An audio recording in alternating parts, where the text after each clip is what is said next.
खौफनाक ताबूत। कौन आता? राज ने पूछा। इस पर यश चुप रहा। ड्रैकुला, राज ने मुस्कुराकर चुटकी ली। अच्छा अच्छा, तुम बहुत निडर हो, तो जरा उस कमरे में जाकर दिखाओ तो जाने। यश ने उसे घूरते हुए चैलेंज किया। जाकर देखो ना, वो अभी भी ताबूत में है या नहीं। जाओ जाओ, देखो जाकर। राज उसे कोई जवाब दिए बिना ही अपने मोबाइल पर निशा का नंबर मिलाने लगा। तो उठ गए तुम? फोन लगते ही निशा की आवाज आई। तुमने कैसे समझ लिया कि मेरा ही फोन है? राज ने आश्चर्य से पूछा।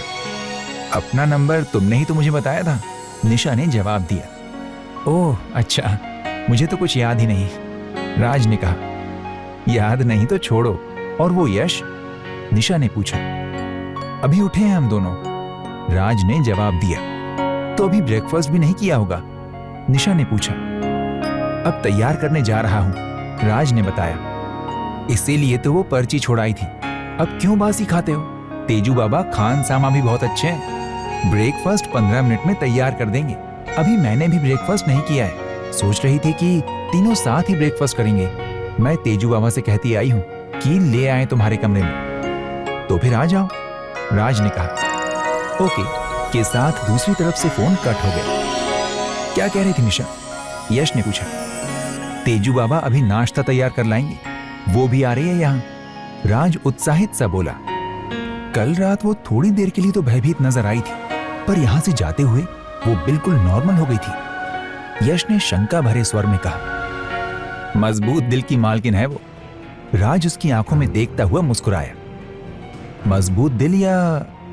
यश कुछ कहते कहते रुक गया। या? राज ने सवाल किया। चुड़ैल, यश ने मुस्कुराकर चुटकी लेते हुए बात पूरी की। वाह राज हंसा। ये तो वही बात हुई कि शैतान साधु हो गया। ये मामला तो साफ हो गया था ना भाई? क्या उसकी बातों से? यश ने सवाल किया। हाँ, राज ने कहा।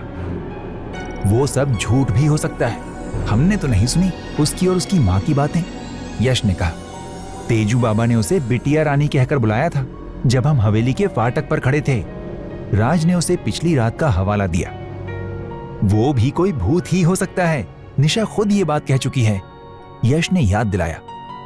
अरे खुद कह चुकी है इसलिए तो ये बात सही नहीं होगी, राज ने उसकी बात काटी। मुझे तो अब ये सब बड़ा मिस्टीरियस सा लगने लगा है, यश सोचता हुआ बड़बड़ाया। ये लड़की और वो ड्रैकुला, वो तेजू बाबा है या कोई आत्मा? मैं सोच रहा हूं यार, अपनी भलाई तो इसी में है कि हमें अब जितनी जल्दी हो इस हवेली से निकल भागना चाहिए। कैसे भाग जाएं?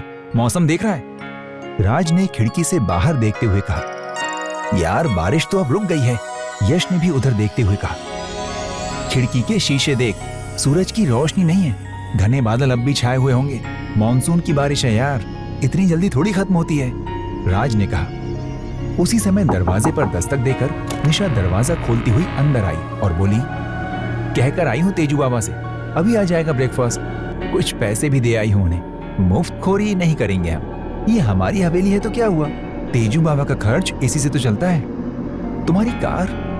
यश ने उसे गहरी और शक भरी नजरों से देखते हुए सवाल किया। तुम उसे रास्ते पर ही छोड़ आई थी ना? अभी अभी मम्मी से बात हुई मेरी, ड्राइवर जल्दी आ गया था, टैक्सी में एक मैकेनिक को भी साथ लाया था, बस जरा सी खराबी थी, गाड़ी घर चली गई है मेरी। तो क्या तुम्हें वापस नहीं जाना है? यश ने फिर सवाल दागा। इस बिगड़ते मौसम में गाड़ी यहाँ आ तो जाएगी, लेकिन बहुत मुश्किल से आएगी, मुझे कोई जल्दी भी नहीं है। जब मम्मी को फोन करूंगी वो गाड़ी भेज देंगी, और फिर तुम दोनों को भी तो वापस जाना ही है ना। तुम्हारे साथ ही निकल जाऊंगी। क्यों? बड़े शौक से, राज खुशी से चहका। खूबसूरत लड़कियों के साथ सफर अच्छा कट जाता है। वो उसे देखता लगावट से मुस्कुरा कर बोला। निशा इस पर हंसी। यहाँ आते हुए मैंने गाड़ी में तुम्हारे बारे में यही बात कही थी, उसी का हिसाब चुका रहे हो ना? निशा ने उसकी आंखों में देखते हुए मुस्कुरा कर कहा। इस तरह से हिसाब तो चुकाना ही चाहिए। राज की आवाज में वो चहक अब भी बाकी थी। निशा ने अपनी तारीफ का जरा भी बुरा नहीं माना था, इसलिए राज का हौसला और बढ़ गया था। निशा बोली, इस तरह के हिसाब चुकाने में बात बढ़ भी जाती है राज साहब। तो क्या नुकसान है? राज ने कंधे उचका कर कहा। यश उन दोनों के मुंह ताकता रहा। वो राज से सुन ही चुका था कि निशा उसे पसंद आ गई है। यश ने उस बात पर ध्यान नहीं दिया था, लेकिन अब निशा के बारे में उसके विचार बदल चुके थे।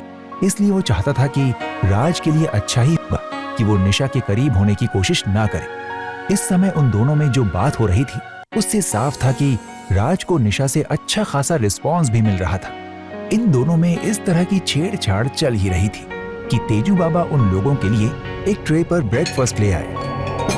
नाश्ता गरम गरम था। ये देखकर यश सोचे बगैर ना रह सका कि इतने कम समय में इतना ज्यादा ब्रेकफास्ट तैयार करना किसी आम इंसान के बस की बात तो बिल्कुल नहीं है। ब्रेकफास्ट रखकर तेजू बाबा अपने उसी खास रहस्यमय अंदाज में चलता हुआ बाहर निकल गया। इसके अगले भाग में आप सुनेंगे कि क्या यश राज को निशा से करीब होने के लिए रोकता है? क्या ये इन दोनों के इश्क की इब्तिदा है? अजायब घर के उस भयानक ड्रैकुला का क्या हुआ? क्या होता है आगे? सुनते रहिए सिर्फ ऑडिटेल्स पर।